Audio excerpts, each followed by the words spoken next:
কিছু কিছু মানুষ আছে যারা নিজের রূপের এত অহংকার করে, এত বড়াই করে যে তার অহংকার যেন মাটিতে পড়ে না, পাই মাটিতে পড়ে না। কিন্তু এর মধ্যে অহংকারের আছে কি? সে নিজে কি পরিশ্রম করলো এই রূপটা পেতে? যদি আমি গায়ের রং কথা বলি, যদি আমি চামড়ার কথা বলি, যদি আমি রূপের কথা বলি, থোবড়াটার কথা বলি, তাহলে এটা তাকে পেতে কোনো পরিশ্রমই করতে হয়নি। বাবা মার ছাপ পেয়ে গেছে জিনগত, যাই পেয়ে থাক, রূপজনিত যাই পাক, সবটা তো তার বাবা মার ক্রেডিট, বাবা মার থেকে তার মধ্যে এসেছে। তাহলে সে নিজে কি পরিশ্রম করলো?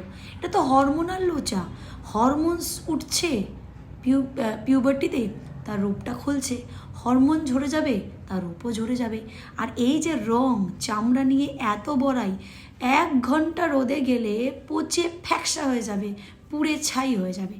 তাহলে এই রূপের কিসের অহংকার, যেটা বজায় রাখতে গেলে কিলো কিলো লোককে মেকআপ ব্যবহার করতে হয়? যদি অহংকার করতেই হয় তাহলে স্বভাবের করো, তাহলে গুণের করো, যদি থাকে তাহলে সেইটার অহংকার করো, যেটা গড়তে গেলে মানুষকে সারা জীবন ব্যবহার করতে হয়, সারা জীবন ব্যতীত করতে হয়, তবে সে একটা ভালো স্বভাবের, ভালো মনের, ভালো মানুষ তৈরি হয়।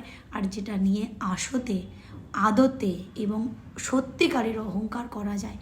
রূপ নিয়ে কোনো অহংকার করার প্রয়োজন নেই, কারণ সেটা না তোমার হোমে লাগবে আর না তোমার যজ্ঞে লাগবে।